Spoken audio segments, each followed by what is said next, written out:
ఇతని పేరు శివ. అన్నమయ్య జిల్లా పిలేరు నియోజకవర్గం వాల్మీకిపురం మండలం చింతపర్తి బీసీ కాలనీకి చెందిన శివకు ఇద్దరు కూతుళ్లు. చిన్న కూతురు 6వ తరగతి చదువుతుండగా శివ భార్య శంకరమ్మ, పెద్ద కుమార్తె వ్యవసాయ కూలీలుగా పనిచేస్తున్నారు. ఇలాంటి నేపథ్యంలో ఇద్దరు కూతుళ్లను చదివించడానికి పెళ్లి చేసేందుకు రాయచోటికి చెందిన ఓ ఏజెంట్ ద్వారా ఈ మధ్యనే శివ కువైట్కు వెళ్లాడు. కాని అక్కడికి వెళ్ళాక శివకు తాను మోసపోయానని తెలిసింది. డబ్బు సంపాదించడం తర్వాత సంగతి. అసలు ప్రాణాలకే రక్షణ లేని పరిస్థితుల్లో చిక్కుకున్నాడు. తన దుర్భర పరిస్థితుల గురించి వివరిస్తూ ఒక వీడియోని సామాజిక మాధ్యమంలో పోస్టు చేశాడు. ఈడ నాకు ఈ పక్క పాములు తేళ్లు ఎక్కువ ఉన్నాయి సార్. నేను చచ్చిపోయినా కూడా అడిగేవాడు లేదు సార్. ఈడ నా పరిస్థితి ఇట్లుండదు. నాకు దయచేసి ఎవరైనా సాయం చేయండి సార్. ఈ ఎడారి నుంచి నన్ను బయట వేసేయండి, ఇంటికి వచ్చేస్తాను. ఈడున్నానంటే చచ్చిపోతాను సార్. ఇంక 2 రోజులు ఉంటే చచ్చిపోతాను. నా వల్ల కావడం లేదు సార్. చూడండి, చుట్టుకారము ఒక చెట్టు లేదు, చామ లేదు, ఒక మనిషి మాట్లాడేవాడు కూడా లేడు సార్. ఈడ నాకు కనీసం మాట్లాడించేవాడు లేడు. తనకు ఎవరూ సహాయం చేయకపోతే ఇక ఆత్మహత్యే దిక్కంటూ కన్నీరు పెట్టుకున్నాడు శివ.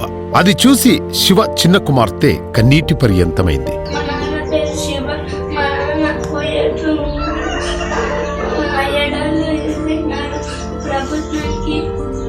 సాయం చేస్తే మా నాన్న వస్తారు, అందుకని అందరూ సాయం చేస్తుంది.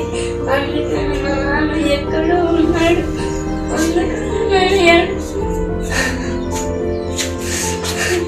ఈలోపు శివ వీడియో ఆంధ్రప్రదేశ్ రాష్ట్ర విద్యుత్ ఐటీ శాఖ మంత్రి నారా లోకేష్ గారి దృష్టికి వచ్చింది. వెంటనే ఆయన స్పందించి కేంద్ర సహకారంతో బాధితుణ్ణి రాష్ట్రానికి తీసుకొస్తామని హామీ ఇచ్చారు. అంతేకాదు, శివకు సాయం చేయాల్సిందిగా టీడీపీ ఎన్ఆర్ఐ బృందానికి బాధ్యత అప్పగించారు. వారు ఇండియన్ ఎంబసీతో సంప్రదింపులు జరిపారు. ఫలితంగా శివ స్వదేశానికి తిరిగి రానున్నాడు.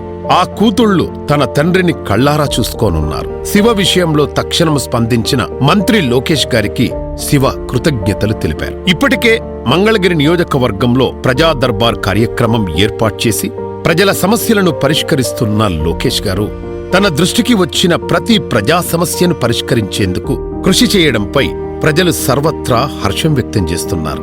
ప్రజా నాయకుడంటే ఇలా ఉండాలి అంటున్నారు.